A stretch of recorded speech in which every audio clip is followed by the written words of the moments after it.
സ്വാഗതം എല്ലാവർക്കും വളരെ പ്രധാനപ്പെട്ട ഒരു സെഷനിലേക്ക്. നമ്മൾ കഴിഞ്ഞ ദിവസം ഇത്തവണ കേട്ടിട്ട് ക്വാളിഫൈ ചെയ്ത ആളുകളുമായി ബന്ധപ്പെട്ടുകൊണ്ട് ഒരു വീഡിയോ ചെയ്തിട്ടുണ്ടായിരുന്നു അല്ലേ? ആ ഒരു വീഡിയോയിൽ നമ്മൾ പറഞ്ഞ കാര്യങ്ങൾ എന്താണ്, ഇപ്പം ക്വാളിഫൈ ചെയ്ത ആളുകൾ ഇനിയിപ്പോൾ എന്തൊക്കെ കാര്യങ്ങളാണ് അടുത്ത അതിന്റെ ഭാഗമായിട്ട് ശ്രദ്ധിക്കാനുള്ളത് എന്നൊക്കെയാണ് നമ്മൾ ചർച്ച ചെയ്തത്. അതിൽ സർട്ടിഫിക്കറ്റ് വെരിഫിക്കേഷനുമായി ബന്ധപ്പെട്ട് എന്താണ് വെരിഫിക്കേഷൻ എന്നും അതെങ്ങനെ ചെയ്യാം എന്നുള്ള കാര്യങ്ങളൊക്കെയാണ് നമ്മൾ അതിൽ പറഞ്ഞിട്ടുള്ളത്. അതേ സമയത്ത് തന്നെ നമ്മൾ സൂചിപ്പിച്ചിട്ടുണ്ടായിരുന്നു ക്വാളിഫൈ ചെയ്യാൻ പറ്റാതെ പോയ ആളുകൾക്ക് വേണ്ടിയിട്ട് ഇനി എന്തൊക്കെ അവർ ശ്രദ്ധിക്കണം, അല്ലെങ്കിൽ ഏത് രീതിയിലാണ് അവർ അടുത്ത ഒരു സ്റ്റേജ് പഠനം നടത്തേണ്ടത് എന്നുള്ള കാര്യങ്ങളൊക്കെയാണ് നമ്മൾ ഈ ഒരു വീഡിയോയിൽ ഇനി പറയാനായിട്ട് പോകുന്നത്. ഓക്കെ, അപ്പോൾ എനിക്ക് തോന്നുന്നു ഇത്തവണ കേട്ടിട്ട് എഴുതിയിട്ട് കിട്ടാത്ത ഒരു കൂട്ടം ആളുകൾ ഉണ്ടാവും എന്തായാലും ഇനി വരാൻ പോകുന്ന പരീക്ഷ എഴുതാനായിട്ട്. അതിന്റെ കൂട്ടത്തിൽ തന്നെ ആദ്യമായിട്ട് എക്സാം അറ്റൻഡ് ചെയ്യാൻ പോകുന്ന ആളുകളും ഉണ്ടായേക്കാം അല്ലെ? ഫ്രഷ് ആയിട്ട് ഇപ്പോൾ കോഴ്സൊക്കെ ചെയ്ത് സെക്കൻഡ് ഇയർ ആയവരോ അല്ലെങ്കിൽ അതിന് ശേഷം ഒക്കെ കോഴ്സ് അറ്റൻഡ് ചെയ്യാം, അല്ലെങ്കിൽ ആ കോഴ്സിന് ശേഷം നമ്മൾ കുറച്ച് ബ്രേക്ക് ഒക്കെ എടുത്ത് പിന്നീട് കേട്ടിട്ട് എക്സാം അറ്റൻഡ് ചെയ്യാം എന്നുള്ള ധാരണയൊക്കെ എന്തോ ആവട്ടെ, എന്തായാലും ആദ്യമായിട്ട് അറ്റൻഡ് ചെയ്യാൻ പോകുന്ന ഒരുപാട് ആളുകൾ എന്തായാലും ഉറപ്പായിട്ടും ഉണ്ടാവും. അപ്പൊ അങ്ങനെയുള്ള രണ്ട് വിഭാഗത്തിലെ ആളുകൾക്ക് വേണ്ടിയിട്ടും ഏതൊക്കെ രീതിയിലാണ് അവർ ചെയ്യേണ്ടതെന്നുള്ള കാര്യങ്ങളാണ് നമ്മളിപ്പോൾ സംസാരിക്കുന്നത്. പ്രിയപ്പെട്ടവരെ, കേട്ടറ്റ് എക്സാമുമായി ബന്ധപ്പെട്ടുകൊണ്ട് നമ്മൾ ഇതിനു മുന്നേ നിങ്ങളെ പരിചയപ്പെടുത്തിയിട്ടുണ്ടായിരുന്ന ഒരു കേട്ടറ്റ് അക്കാദമിയാണ് നമ്മുടെ PSC നോട്ട് എന്ന് പറയുന്നത്. അപ്പോൾ ഈ ഒരു അക്കാദമി ഇനി വരാൻ പോകുന്ന കേട്ടറ്റ് എക്സാമിന് വേണ്ടിയിട്ട് ഒരു ട്രെയിനിങ് പ്രോഗ്രാം, ഒരു കോഴ്സ് അവർ ആരംഭിക്കുവാണ്. അപ്പൊ കേട്ടറ്റ് കാറ്റഗറി 1, 2 അതുപോലെ 4 ഈ 3 കാറ്റഗറികൾക്ക് വേണ്ടിയിട്ടാണ് ഇപ്പോൾ അവിടെ കോഴ്സ് സ്റ്റാർട്ട് ചെയ്തിട്ടുള്ളത്. അപ്പൊ താല്പര്യമുള്ള എല്ലാവർക്കും എന്ത് ചെയ്യാവുന്നതാണ്, അവരുടെ ആ ഒരു കോഴ്സിൽ ജോയിൻ ചെയ്ത് കൃത്യമായ പ്ലാനോടുകൂടി സ്റ്റഡി പ്ലാനോടുകൂടി നിങ്ങൾക്ക് പഠിക്കാവുന്നതാണ്. അതിന്റെ ഏറ്റവും എടുത്തു പറയാനുള്ള ഒരു പ്രത്യേകതയായിട്ട് ഇവിടെ കാണുന്നത്, അല്ലെങ്കിൽ അവർ അറിയിച്ചത്, ആ ഒരു കോഴ്സിൽ ജോയിൻ ചെയ്യുന്ന ഉദ്യോഗാർത്ഥികൾ പരീക്ഷ വിജയിച്ച ശേഷം മാത്രം നിങ്ങൾ അതിന്റെ ഫീസ് അടച്ചാൽ മതി എന്നുള്ളതാണ്. ഓക്കെ, അപ്പൊ അതിൽ ഏറ്റവും എക്സ്പെർട്ട് ആയിട്ടുള്ള ടീച്ചേഴ്സ് തന്നെയാണ് അവിടെ ക്ലാസ്സുകൾ കൈകാര്യം ചെയ്യുന്നത്. അതിന്റെ ക്ലാസ്സിൽ നിങ്ങൾ ജോയിൻ ചെയ്യുമ്പോൾ ആ ഒരു കോഴ്സിന്റെ ഭാഗമായിട്ട് നിങ്ങൾക്ക് ലൈവ് ക്ലാസ്സസ് അതുപോലെ തന്നെ റെക്കോർഡഡ് വീഡിയോ ക്ലാസ്സസ് ഒക്കെ അവൈലബിൾ ആയിരിക്കും. അതുപോലെ വെറുതെ ക്ലാസ്സുകൾ തരുന്നതിന് പകരം കൃത്യമായ പ്ലാനോട് കൂടിയിട്ട് ഒരു ടൈം ടേബിൾ സെറ്റ് ചെയ്തിട്ട് അതിനെ ബേസ് ചെയ്തുകൊണ്ടുള്ള സ്റ്റഡി പ്ലാനോട് കൂടിയിട്ട് തന്നെയാണ് നിങ്ങൾ ക്ലാസ്സുകളൊക്കെ തരുക. മാത്രമല്ല ഈ തരുന്ന ക്ലാസ്സുകളുടെയൊക്കെ PDF നോട്ട്സ് നിങ്ങൾക്ക് അവൈലബിൾ ആയിരിക്കും. അതുപോലെ തന്നെ ടെസ്റ്റ് സീരീസുകളൊക്കെ വീക്ക്ലി ടെസ്റ്റുകൾ ഉണ്ടാവും. അതുപോലെ മോക്ക് ടെസ്റ്റും കാര്യങ്ങളൊക്കെ ഇതിന്റെ ഭാഗമായിട്ടുണ്ടാവും. ഓക്കെ, കൃത്യമായി നിങ്ങളെ മോണിറ്റർ ചെയ്തുകൊണ്ട് തന്നെയാണ് അവിടെ കോഴ്സുകൾ ആ ഒരു കോഴ്സ് അവിടെ ഡിസൈൻ ചെയ്തിട്ടുള്ളത്. അപ്പോൾ ആർക്കെങ്കിലും താല്പര്യം ഉണ്ടെങ്കിൽ തീർച്ചയായിട്ടും എന്ത് ചെയ്യാം, ഈ സ്ക്രീനിൽ കാണുന്ന നമ്പറുകളിൽ നിങ്ങൾക്ക് അവരെ കോൺടാക്ട് ചെയ്യാം. കാര്യങ്ങൾ കൂടുതലായിട്ടുള്ള കാര്യങ്ങളൊക്കെ ചോദിച്ച് മനസ്സിലാക്കിയിട്ട് എന്ത് ചെയ്യാം, അതിലേക്ക് ജോയിൻ ചെയ്യാം. പിന്നെ വളരെ പ്രധാനപ്പെട്ട ഒരു കാര്യം കൂടെ, ഇതിൽ നിങ്ങൾ നമ്മുടെ ഈ ഒരു വീഡിയോയുടെ ഡിസ്ക്രിപ്ഷനിൽ ഞാൻ അവരുമായി ബന്ധപ്പെട്ട ലിങ്കും കാര്യങ്ങളൊക്കെ കൊടുത്തേക്കാം. അതിൽ ക്ലിക്ക് ചെയ്തിട്ട് നിങ്ങൾക്ക് എന്ത് ചെയ്യാം, അവരുമായിട്ട് മെസ്സേജ് ഒക്കെ ചെയ്തിട്ട് കാര്യങ്ങൾ ചോദിച്ച് മനസ്സിലാക്കാം. എന്നിട്ട് നിങ്ങൾക്ക് എന്ത് ചെയ്യാം, ജോയിൻ ചെയ്യാം. അപ്പോൾ എല്ലാവരും ആ ഒരു ക്ലാസ്സിൽ ജോയിൻ ചെയ്തിട്ട് കൂടുതൽ കാര്യങ്ങൾ മനസ്സിലാക്കിയിട്ട് ഇനി വരുന്ന പരീക്ഷയ്ക്ക് വേണ്ടിയിട്ട് നല്ല രീതിയിൽ സ്കോർ ചെയ്യാനായിട്ട് ഇപ്പോഴേ നിങ്ങൾ എന്ത് ചെയ്യാം, വർക്ക് സ്റ്റാർട്ട് ചെയ്യും.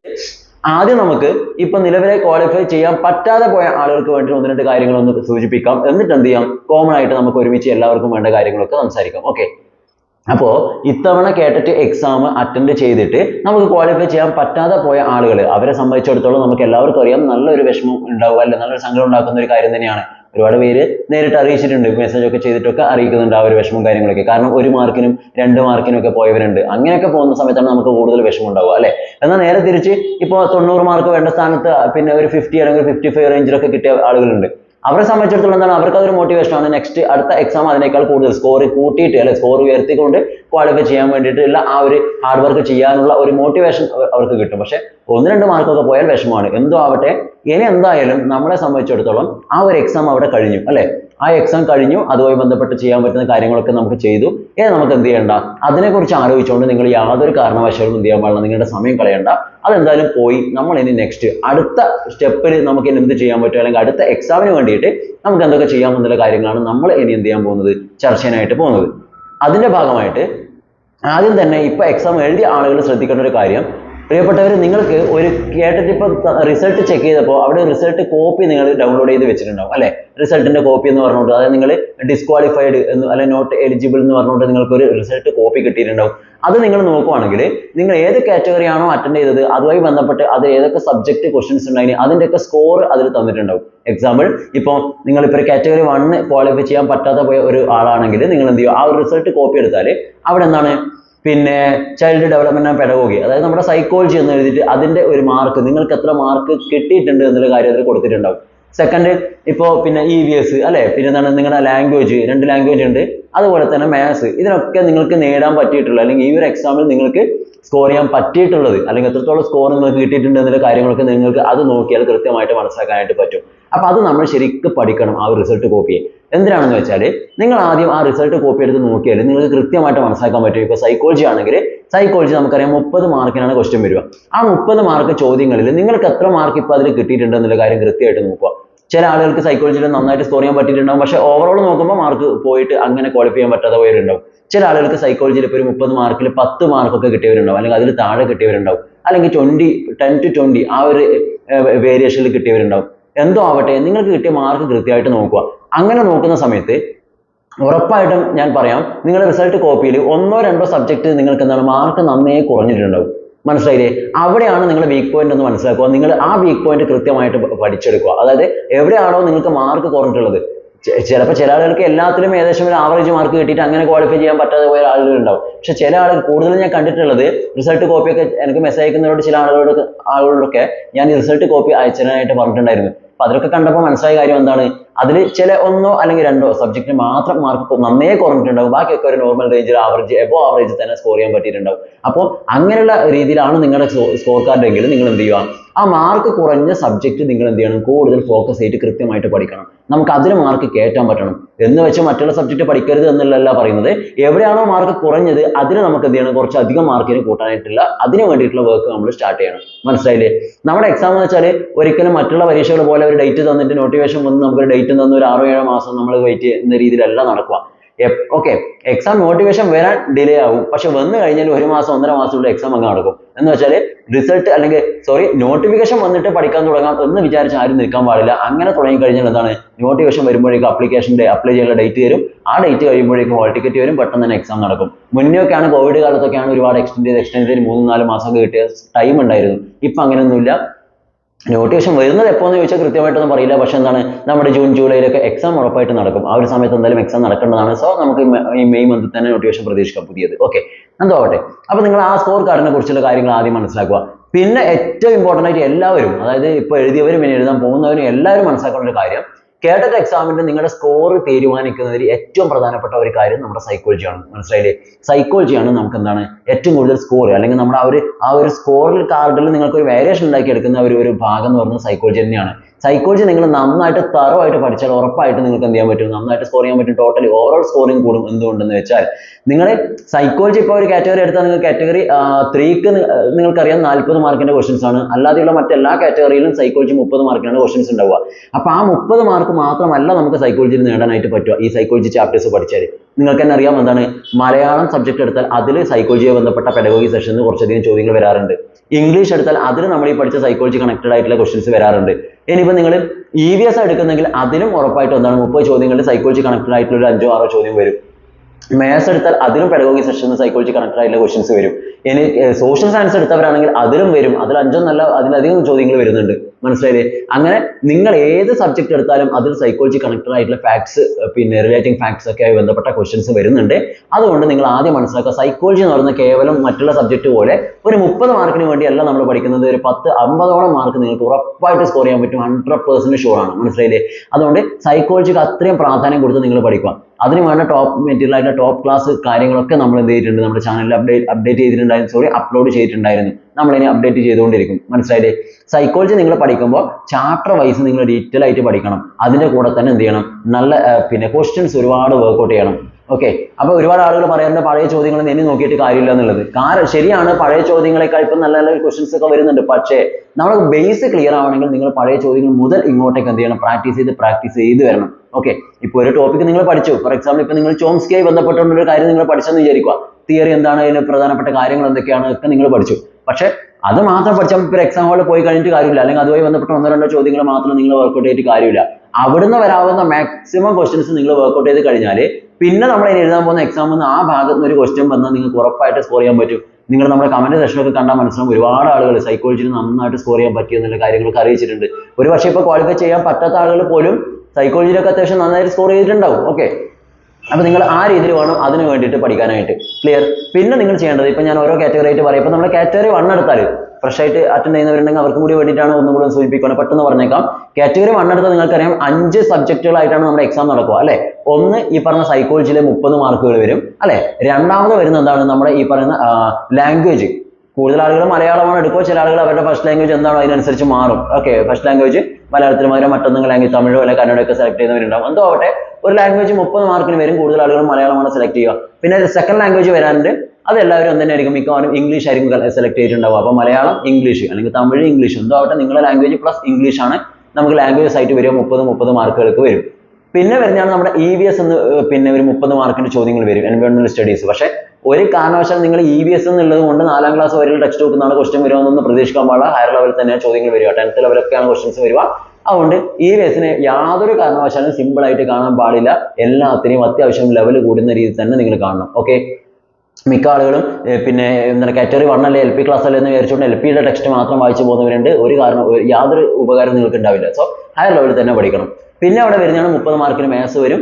സിമ്പിൾ ആയിട്ടുള്ള അരിത്തമാറ്റിക്സ് ആണ്, നിങ്ങൾക്ക് അത്യാവശ്യം മാത്സ് ബേസ് ഉള്ളവർക്കൊക്കെ അത്യാവശ്യം സ്കോർ ചെയ്യാനായിട്ട് പറ്റും. ഓക്കെ, പിന്നെ കാറ്റഗറി 2ലേക്ക് വരുവാണെങ്കിൽ നിങ്ങൾക്കറിയാം അവിടെയും ഇതേപോലെ തന്നെയാണ്. എന്താണ് സൈക്കോളജി 30 മാർക്കിനാണ് ക്വസ്റ്റ്യൻസ് വരിക. ഓക്കെ, പിന്നെ വരുന്നത് നമ്മുടെ ലാംഗ്വേജ് 2 ലാംഗ്വേജ് ഉണ്ട്. ഞാൻ നേരത്തെ പറഞ്ഞ പോലെ തന്നെയാണ്. ഒരു പിന്നെ ഫസ്റ്റ് ലാംഗ്വേജ് എന്ന് പറഞ്ഞ ഒരു ലാംഗ്വേജ് വരും 30 മാർക്കിന്, സെക്കൻഡ് ലാംഗ്വേജ് എന്ന് പറഞ്ഞുകൊണ്ട് ഒരു 30 മാർക്കിന് മറ്റൊരു സെഷൻ ക്വസ്റ്റ്യൻസ് വരും. അപ്പോൾ ലാംഗ്വേജ് നോക്കുന്ന സമയത്ത് കൃത്യമായിട്ട് മനസ്സിലാക്കുക. ഫസ്റ്റ് ലാംഗ്വേജ് ഞാൻ ഈ പറഞ്ഞ പോലെ മലയാളം, തമിഴ്, ഇംഗ്ലീഷ്, കന്നഡയൊക്കെ വന്നേക്കാം. നിങ്ങൾ ഏതാണോ ഫസ്റ്റ് ലാംഗ്വേജ് അതിനനുസരിച്ച് സെലക്ട് ചെയ്യുന്നു. സെക്കൻഡ് ലാംഗ്വേജ് എന്താണ്, ഏറെക്കുറെ എല്ലാവരും ഇംഗ്ലീഷ് തന്നെയായിരിക്കും ഓപ്റ്റ് ചെയ്യുക. ഓക്കെ, രണ്ടും ഒരേ ലാംഗ്വേജ് നമുക്ക് ഓപ്റ്റ് ചെയ്യാൻ പറ്റില്ല എന്നുള്ള കാര്യങ്ങളൊക്കെ അറിയാം. അത് നമുക്ക് നോട്ടിഫിക്കേഷൻ വരുന്ന സമയത്ത് കുറച്ചും കൂടി ഡീറ്റെയിൽ ആയിട്ട് പറയാം. ക്ലിയർ? പിന്നെ നിങ്ങൾക്ക് വരുന്നതാണ് നമുക്ക് ഒന്നെങ്കിൽ സോഷ്യൽ സയൻസ് നിങ്ങൾക്ക് ഓപ്റ്റ് ചെയ്യാം, അവിടെ ഓപ്ഷണൽ ആണ്. ഓക്കെ, സോഷ്യൽ സയൻസിന്റെ 60 ചോദ്യങ്ങൾ നിങ്ങൾക്ക് വരും, അല്ലെങ്കിൽ മാത്സും സയൻസും കൂടെ 30 ചോദ്യങ്ങൾ വരും. അത് നിങ്ങൾക്ക് ഓപ്ഷണൽ ആണ്, നിങ്ങൾക്ക് ഏത് വേണമെങ്കിലും എടുക്കാം.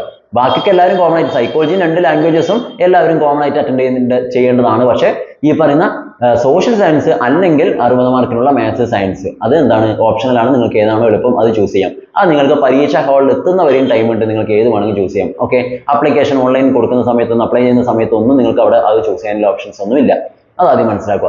അപ്പോൾ ഏറ്റവും നല്ലത്, ഞാൻ എപ്പോഴും എല്ലാവരോടും പറയുന്നതാണ്, നിങ്ങൾ അത്യാവശ്യം ബേസ് മാത്സ് സയൻസ് ഒക്കെ ബേസ് ഇല്ലാത്ത ഒരാളാണെങ്കിൽ ഒരു റിസ്കിന് നിൽക്കാൻ പാടില്ല. അത് നിങ്ങൾ സയൻസ് ബേസ് ചെയ്ത് പഠിച്ചിട്ടുള്ള ആളാണെങ്കിൽ പോലും നിങ്ങൾ റിസ്കിന് നിൽക്കാൻ പാടില്ല. നിങ്ങൾ എന്ത് ചെയ്യാം, ഏറ്റവും നല്ല സ്കോർ ചെയ്യാൻ എളുപ്പം സോഷ്യൽ എടുക്കുന്നവരാണ്. സോഷ്യൽ സയൻസ് ഓപ്റ്റ് ചെയ്താൽ നിങ്ങൾക്ക് അത്യാവശ്യം നന്നായിട്ട് സ്കോർ ചെയ്യാനായിട്ട് പറ്റും. ഒരു 40-45 ഉറപ്പായിട്ട് സ്കോർ ചെയ്യാൻ പറ്റും. മനസ്സിലായില്ലേ? ഓക്കെ, പിന്നെ വരുന്ന കാറ്റഗറി 3 ആണ്. കാറ്റഗറി 3യും കാറ്റഗറി 4ഉം തമ്മിൽ ചെറിയ വ്യത്യാസമേ ഉള്ളൂ. കാറ്റഗറി 3യിൽ വരുമ്പോൾ സൈക്കോളജി 40 മാർക്കിന് വരും. പിന്നെ ഏതെങ്കിലും ഒരു ലാംഗ്വേജ് നിങ്ങൾക്ക് ഓപ്റ്റ് ചെയ്യാം, മലയാളം അല്ലെങ്കിൽ ഇംഗ്ലീഷ്, അത് നിങ്ങളുടെ ഇഷ്ടമാണ്, നിങ്ങളുടെ ചോയ്സ് ആണ്, നിങ്ങൾക്ക് ഓപ്റ്റ് ചെയ്യാം.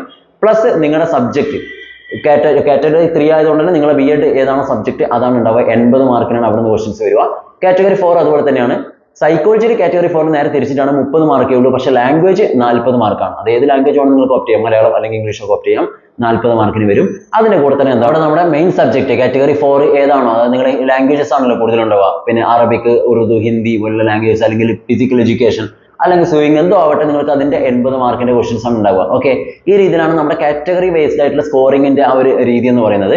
അപ്പൊ നിങ്ങൾ അതിൽ എന്താണ്, എല്ലാത്തിനും പ്രാധാന്യം കൊടുത്ത് തന്നെ പഠിക്കണം. പക്ഷെ ഞാൻ ഈ പറഞ്ഞ സ്കോറിംഗിന്റെ എളുപ്പത്തിന് വേണ്ടിയിട്ട് സൈക്കോളജിക്ക് നിങ്ങൾ ഏറ്റവും പ്രാധാന്യം കൊടുത്തുകൊണ്ട് നിങ്ങൾ പഠിക്കുക.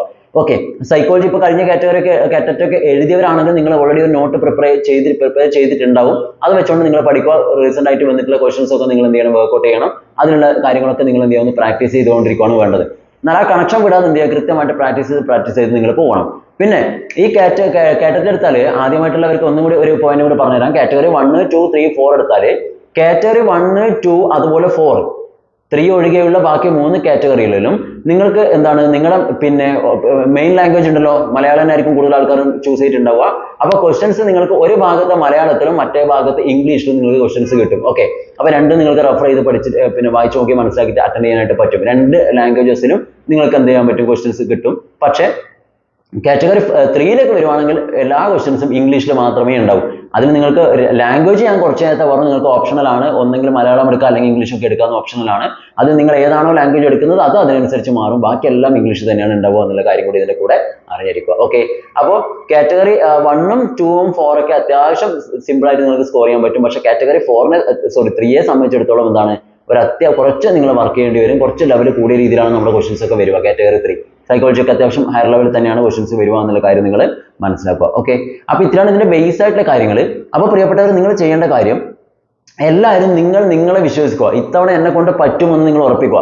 അപ്പൊ നിങ്ങൾ ചോദിക്കും, കഴിഞ്ഞ തവണ ഞാൻ ഇങ്ങനെയൊക്കെ തന്നെയല്ലേ പറഞ്ഞത്, അല്ലെങ്കിൽ ഞാൻ ഇങ്ങനെ തന്നെയൊക്കെ ഇത്തവണ കിട്ടിയിരിക്കുന്നൊക്കെ അല്ലേ പറഞ്ഞത്, എന്നിട്ട് നമുക്ക് കിട്ടിയില്ലല്ലോ എന്നൊക്കെ തോന്നും. പക്ഷെ ഞാൻ പറഞ്ഞല്ലോ, ഇതെന്ന് വെച്ചാൽ ഇതിനൊരു ഏജ് ലിമിറ്റ് ഒന്നും ഇല്ല നമ്മുടെ കേഡറ്റ് എക്സാമിന്. അപ്പൊ എന്താണ്, നമുക്ക് കിട്ടുന്ന വരെയും അറ്റൻഡ് ചെയ്യാം എന്നുള്ള കാര്യം നിങ്ങൾ മനസ്സിലാക്കുക. ഇത്തവണ കിട്ടിയിട്ടില്ല എന്ന് വിചാരിച്ചിട്ട് നിങ്ങൾ അവിടെ സ്റ്റോപ്പ് ചെയ്തിട്ട് ഇനി കിട്ടില്ല എന്നൊന്നും നിങ്ങൾക്ക് ഒരിക്കലും പറയാൻ പറ്റില്ല. കാരണം അങ്ങനെ കിട്ടില്ല എന്ന് സ്റ്റോപ്പ് ചെയ്ത പല ആളുകളിൽ പലരും വീണ്ടും ഒന്നുകൂടെ റീസ്റ്റാർട്ട് ചെയ്തിട്ട് ഇപ്പൊ ക്വാളിഫൈ ചെയ്ത് പോയവരുണ്ട്. നിങ്ങളെ കമന്റ് സെക്ഷനൊക്കെ വായിച്ചു നോക്കിയാൽ നിങ്ങൾക്ക് തന്നെ മനസ്സിലാവും ഇപ്പൊ റീസെന്റ് ആയിട്ട് വീഡിയോസിനൊക്കെ വന്നിട്ടുള്ളത്. ഓക്കെ, അപ്പോൾ നമ്മളെ കൊണ്ട് പറ്റില്ല എന്നല്ല, നമ്മൾക്കൊന്ന് ശ്രമിച്ചു നോക്കിയാലോ എന്ന് വിചാരിച്ചുകൊണ്ട് നിങ്ങൾ എന്ത് ചെയ്യുക, ഒന്നും കൂടെ പഠിച്ചു തുടങ്ങുക. അങ്ങനെ പഠിച്ചു തുടങ്ങിയാൽ നിങ്ങൾക്ക് ഉറപ്പായിട്ട് സ്കോർ ചെയ്യാൻ പറ്റും. ഞാൻ വെറുതെ പറയുന്നതല്ല, ഇങ്ങനെയൊക്കെ തന്നെയാണ് എല്ലാവർക്കും എല്ലാവരും സ്കോർ ചെയ്ത് വരുന്നത്. മനസ്സിലായില്ലേ? എല്ലാവരും നന്നായിട്ട് സ്കോർ ചെയ്യുന്നത് ഈ രീതിയിലൊക്കെ തന്നെയാണ്. അല്ലാതെ എല്ലാവർക്കും ഫസ്റ്റ് അറ്റംപ്റ്റിൽ തന്നെ അല്ലെങ്കിൽ സെക്കൻഡ് അറ്റംപ്റ്റിൽ തന്നെ അങ്ങനെ സ്കോർ കേട്ടിട്ട് ക്വാളിഫൈ ചെയ്യാൻ വേണ്ടി പറ്റിയാലേ പിന്നെ അങ്ങോട്ട് എക്സാം എഴുതാൻ ആളുണ്ടാവില്ലല്ലോ. ജസ്റ്റ് കോഴ്സ് കഴിഞ്ഞ് ഇറങ്ങുന്നവരിലേ ഉണ്ടാവും. അപ്പോൾ അങ്ങനെ നിങ്ങൾ ഒരിക്കലും തോന്നാൻ പാടില്ല. അല്ലെങ്കിൽ നിങ്ങൾക്ക് കിട്ടാത്തതുകൊണ്ട് നിങ്ങൾ മാത്രം പിന്നെ പൊട്ടന്മാരെന്ന് പറഞ്ഞാൽ നിങ്ങൾ മാത്രം നിങ്ങളെ കൊണ്ടൊന്നും പറ്റില്ല എന്നൊക്കെ നിങ്ങൾക്ക് തോന്നാൻ പാടില്ല. ചിലപ്പോൾ മറ്റുള്ളവർ നിങ്ങളെ കളിയാക്കാനൊക്കെ പറയുന്നവരുണ്ടാവും അല്ലെ.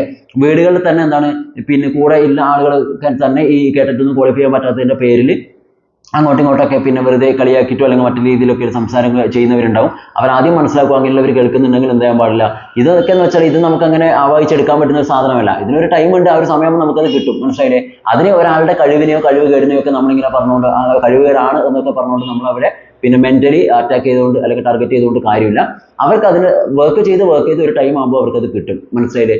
അതുപോലെ തന്നെ ഇപ്പം എക്സാമിന് വേണ്ടി തയ്യാറെടുക്കുന്ന ആളുകൾ മനസ്സിലാക്കുക, നിങ്ങൾ എന്ത് ചെയ്യാൻ പാടില്ല, മറ്റുള്ളവർ പറയുന്നത് കേട്ടിട്ട് നിങ്ങൾ അതിനനുസരിച്ചിട്ട് എന്ത് ചെയ്യാൻ പാടില്ല, ഡൗൺ ആവാൻ പാടില്ല. നിങ്ങൾ ഡൗൺ ആക്കാൻ മാത്രമേ എല്ലാവർക്കും പറ്റൂ എന്നുള്ള കാര്യം നിങ്ങൾ മനസ്സിലാക്കുക. നിങ്ങളെ ഒരാളും എന്ത് ചെയ്യില്ല, നിങ്ങളെല്ലാവരും അപ്പിലേക്ക് കൊണ്ടുപോകാൻ, അതായത് നിങ്ങളൊന്ന് മോട്ടിവേറ്റ് ചെയ്യാൻ വേണ്ടിയിട്ട് അങ്ങനെ എല്ലാവർക്കും ഒന്നും പറ്റില്ല, അല്ലെങ്കിൽ എല്ലാവരും നിങ്ങൾക്ക് വേണ്ടി അത് ചെയ്യില്ല. അത് നിങ്ങളെ പ്രിയപ്പെട്ട ആളുകൾ മാത്രമേ, നിങ്ങളുടെ കൂടെ ഉള്ളവർ മാത്രമേ അതൊക്കെ ചെയ്യൂ എന്നുള്ള കാര്യം കൂടെ മനസ്സിലാക്കുക. ഓക്കെ, അതുകൊണ്ട് കളിയാക്കുന്നവർ ഇരുന്ന് കളിയാക്കട്ടെ. അവരെന്താണ് കളിയാക്കി ഒരു ദിവസം നിങ്ങൾ ഇത് നേടും.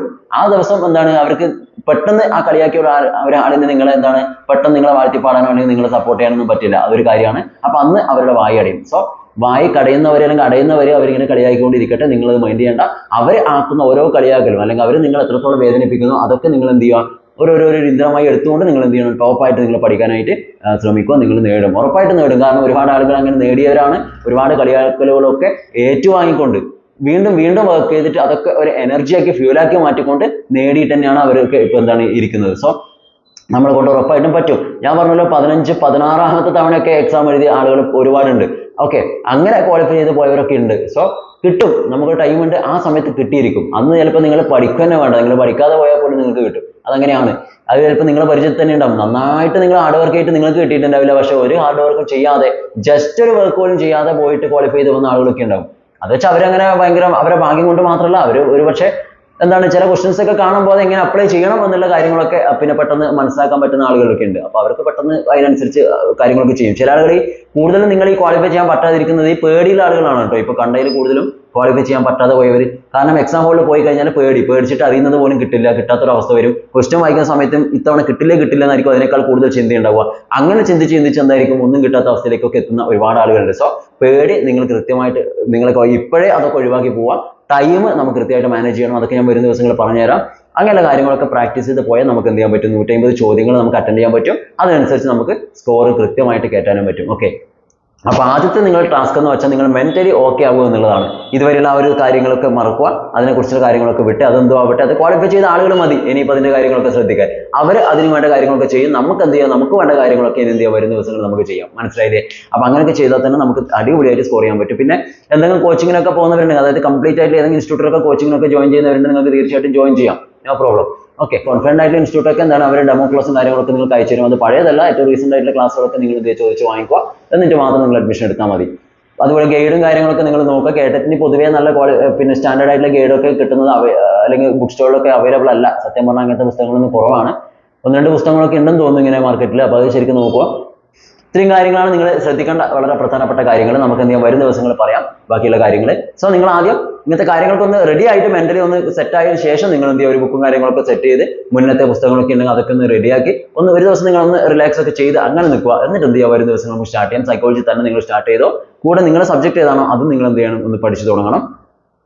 അങ്ങനെ നോക്കുന്ന സമയത്ത് കൃത്യമായിട്ട് നമുക്ക് അത്യാവശ്യം ബേസിക് കാര്യങ്ങളൊക്കെ ക്ലിയർ ചെയ്യാം, നന്നായിട്ട് സ്കോർ ചെയ്യാം. ഓക്കെ, പിന്നെ ഒരുപാട് ക്വസ്റ്റ്യൻ വർക്കൗട്ട് ചെയ്തുകൊണ്ടിരിക്കണം. പ്രീവിയസ് ക്വസ്റ്റ്യൻസ് നോക്കി പഠിച്ച് വൈകിട്ട് പഠിക്കാനല്ല, വർക്കൗട്ട് ചെയ്ത് നിങ്ങൾ പോകണം. അപ്പോൾ നമ്മൾ പഠിക്കുന്ന ആ ഒരു തിയററ്റിക്കൽ പോർഷൻ നിങ്ങൾക്ക് അവിടെ സെറ്റ് ആക്കാൻ പറ്റും. അതിനാണ് ഈ ഒബ്ജക്റ്റീവ് ടൈപ്പ് ക്വസ്റ്റ്യൻസ് ഒക്കെ നമ്മൾ ഒരുപാട് വർക്കൗട്ട് ചെയ്യാനായിട്ട് പറയുന്നത്. ഓക്കെ.